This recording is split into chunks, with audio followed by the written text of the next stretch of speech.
এই মুহূর্তে জানিয়ে দিব পুরোদমে ফের আবারও ভারত পাকিস্তান যুদ্ধের দামামা বাজাচ্ছে। চলছে ভয়াবহ পাল্টাপাল্টি প্রস্তুতি। যে কোনো মুহূর্তেই আবারও লেগে যেতে পারে ভারত পাকিস্তান এক মহাযুদ্ধের বার্তা। ভারত নিজেকে ঝালাই করে নিচ্ছে। মোদী কি এবার কঠিন থেকে কঠিনতম জবাব দিতে প্রস্তুত পাকিস্তানকে? এমনটি আশঙ্কা। আর আজকের সংবাদে এই নিয়েই থাকছে গুরুত্বপূর্ণ বিশ্লেষণ। শুরুতেই জানিয়ে দিব যুদ্ধের বাজনা বাজিয়েই ভারত পাকিস্তান যুদ্ধবিরতিতে পৌঁছেছে ঠিকই, ফের ভয়াবহ যুদ্ধের প্রস্তুতি নিচ্ছে ভারত। পাকিস্তান সীমান্তে অস্ত্র গোলাবারুদ নিয়ে প্রস্তুত ভারতীয় বাহিনী। ঝালাই করে নিচ্ছে পুরনো হাতের হামলার কৌশল। অত্যাধুনিক অস্ত্র এবং বিমান, রকেট, ক্ষেপণাস্ত্র কিভাবে চালাতে হয় তা গেছে ভুলে ভারতের জওয়ানরা। সেই জওয়ানরা এবার কাশ্মীর সীমান্তে, ভারত পাকিস্তান যে সীমান্ত, সেই সীমান্তেই ভয়াবহ প্রস্তুতি নিচ্ছে ভারতের জওয়ান যোদ্ধারা। তাহলে কি আশঙ্কা করছি ফের আবারও যুদ্ধের ডঙ্কার বাজবে এবং ভারত এবার পাকিস্তানকে চরমভাবে শিক্ষা দেবে? পাকিস্তান সীমান্তে অস্ত্র আর গোলাবারুদ নিয়ে ভয়ঙ্কর প্রস্তুতি গ্রহণ করছে ভারতের কট্টরপন্থী হিন্দুত্ববাদী ভারতীয় বাহিনী। নিয়ে জানিয়ে দেব বিস্তারিত ডেস্ক রিপোর্টে। এরপর জানিয়ে দিব পারমাণবিক যুদ্ধ হলে পুরো অঞ্চলে ধ্বংসাত্মক পরিণতি ডেকে আনবে ভয়াবহ হুঁশিয়ারি বিলওয়ালের। আরো জানিয়ে দিব সবেমাত্র যুদ্ধ শেষ হয়েছে, এখনো যুদ্ধের রেশ কাটেনি। চলছে বাকযুদ্ধের লড়াই এবং বর্তমানে পাক সীমান্তে ভয়াবহ প্রস্তুতি নিচ্ছে ভারতের জওয়ান যোদ্ধারা। এরই মধ্যে আবার ভারতে ভয়াবহ পাল্টাপাল্টি হামলা। ভারতের জওয়ানদের বিরুদ্ধে লেগে পড়েছে বিদ্রোহী একটি সংগঠন। ভারতের বিদ্রোহীরাই এবার ভারতকে গুড়িয়ে দিতে নেমেছে। ইতিমধ্যেই ভারতের তুমুল সংঘর্ষ চলছে নিরাপত্তা বাহিনীর সঙ্গে। আর এই নিরাপত্তা বাহিনীর এক জওয়ান যোদ্ধা নিহত হয়েছে, অপরদিকে ভারতের 28 মাওবাদী নেতা নিহত হয়েছে।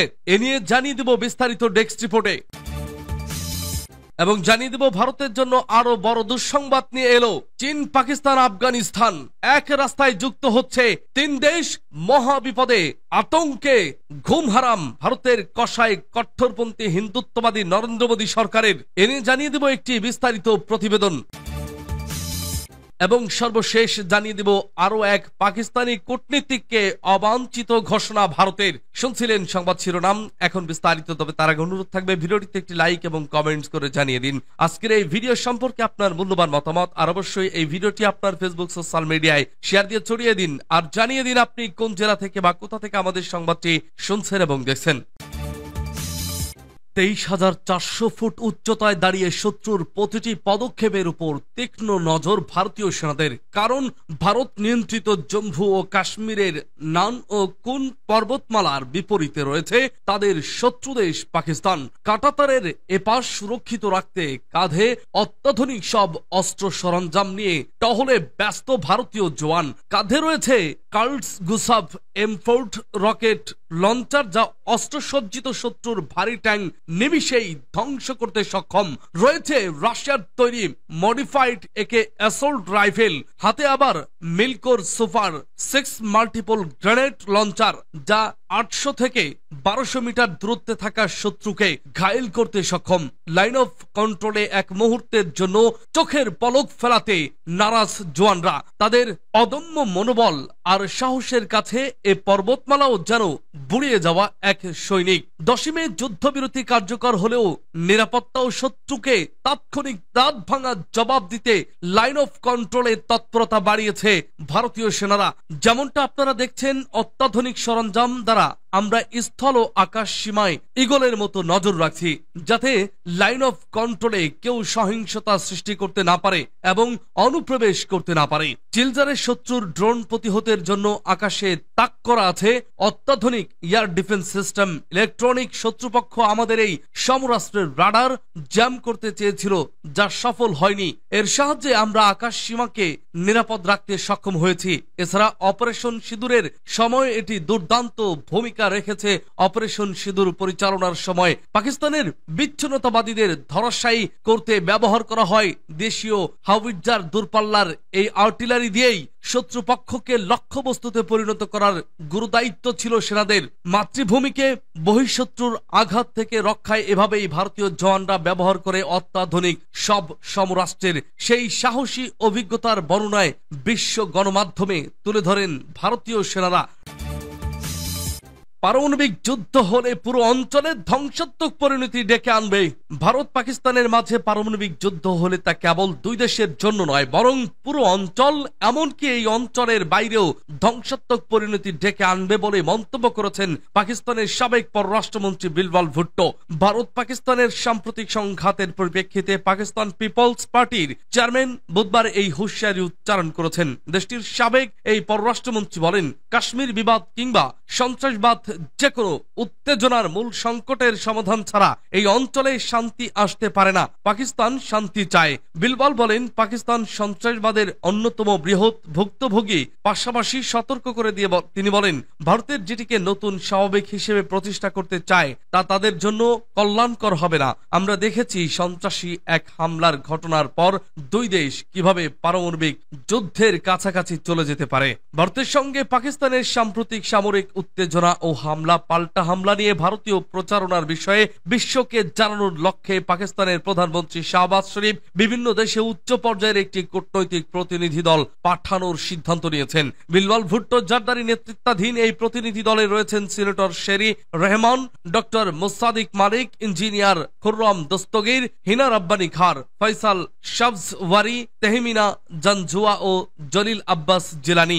বিশ্ব নেতাদের কাছে ভারতের আগ্রাসন ও আঞ্চলিক শান্তি বিনষ্টের প্রচেষ্টার বিষয়ে পাকিস্তানের অবস্থান তুলে ধরার আগে বুধবার ইসলামাবাদে পাকিস্তানের পররাষ্ট্র মন্ত্রণালয়ের প্রাথমিক আলোচনা শেষে সাংবাদিকদের সঙ্গে কথা বলেছেন বিলওয়াল ভুট্টো। এ সময় তিনি বলেন, তারা যুদ্ধবিরতি, কাশ্মীর সন্ত্রাসবাদ এবং সিন্ধু পানি বন্টন চুক্তি লঙ্ঘন সহ বিভিন্ন বিষয় নিয়ে প্রাথমিক ব্রিফিং পেয়েছেন। আগামী কয়েকদিন এ ধরনের আরো ব্রিফিং হবে। এরপর দেশটির প্রধানমন্ত্রী শাহবাজ শরীফের দিক নির্দেশনা অনুযায়ী বিভিন্ন দেশ সফর করবে প্রতিনিধি দল।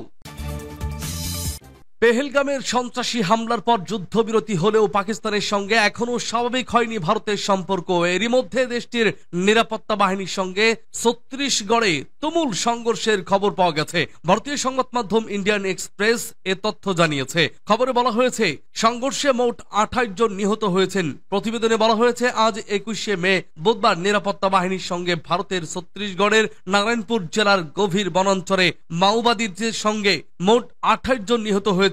প্রতিবেদনে বলা হয়েছে, আজ 21শে মে বুধবার নিরাপত্তা বাহিনীর সঙ্গে ভারতের ছত্তিশগড়ের নারায়ণপুর জেলার গভীর বনাঞ্চলে মাওবাদীদের সঙ্গে তুমুল সংঘর্ষের ঘটনা ঘটে। এ সময় অন্তত 27 জন মাওবাদী বিদ্রোহ নিহত হয়েছেন। এছাড়া জেলার রিজার্ভ গার্ডের একজন জওয়ানও নিহত হয়েছেন।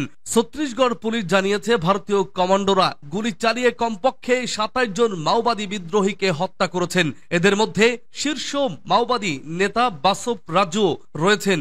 সংঘর্ষের পর বস্তার রেঞ্জের পুলিশ মহাপরিদর্শক সুন্দর রাজপি বলেন, সংঘর্ষের সময় একজন ডিআরজি সদস্য শহীদ হয়েছেন। এছাড়া বেশ কয়েকজন আহত হয়েছেন।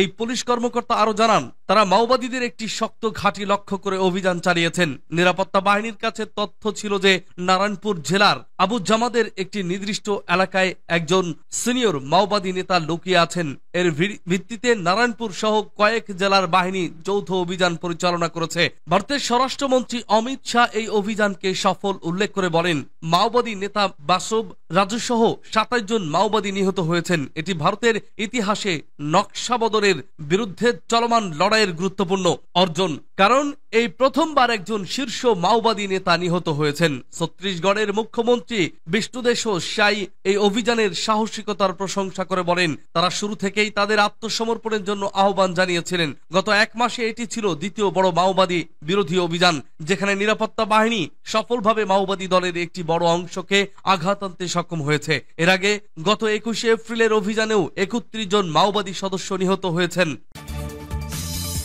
এক রাস্তায় যুক্ত হচ্ছে চীন, পাকিস্তান, আফগানিস্তান। ক্ষুব্ধ ভারত। চীনের বহুল আলোচিত ওয়ান বেল্ট ওয়ান রোড ইনিশিয়েটিভের অন্যতম একটি অংশ হল চীন পাকিস্তান অর্থনৈতিক করিডর। আঞ্চলিক অর্থনীতির জন্য গুরুত্বপূর্ণ এই প্রকল্পের কাজ জোর কদমে এগিয়ে নিচ্ছে বেইজিং।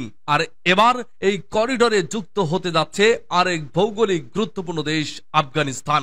বেইজিং ভিত্তিক সংবাদ মাধ্যম সিনহুয়া জানিয়েছে, চীন পাকিস্তান অর্থনৈতিক করিডোরে আফগানিস্তানের সম্প্রসারণের বিষয়ে একমত হয়েছে তিন দেশ। বেইজিং এ অনুষ্ঠিত চীন পাকিস্তান ও আফগানিস্তান ত্রিপক্ষীয় বৈঠকে এই সিদ্ধান্ত নেওয়া হয়েছে।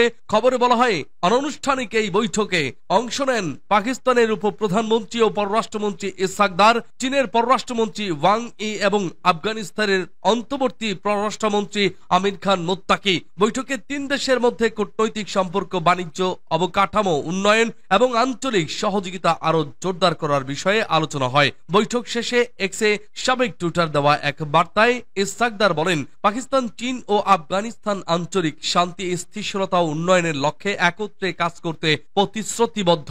তিনি আরো জানান, এই সফর চীনের সঙ্গে তার প্রথম উচ্চ পর্যায়ের বৈঠক, যা ভারত পাকিস্তান উত্তেজনার পটভূমিতে বিশেষ গুরুত্ব বহন করে। পাকিস্তানের পররাষ্ট্র মন্ত্রণালয় এক বিবৃতিতে জানায়, এই বৈঠকের মাধ্যমে তিন দেশের মধ্যে অটুট বন্ধুত্বপূর্ণ ব্যক্ত হয়েছে এবং আন্তর্জাতিক ও আঞ্চলিক শান্তি ও উন্নয়নের ক্ষেত্রে তাদের অভিন্ন দৃষ্টিভঙ্গি আরো সুদৃঢ় হয়েছে।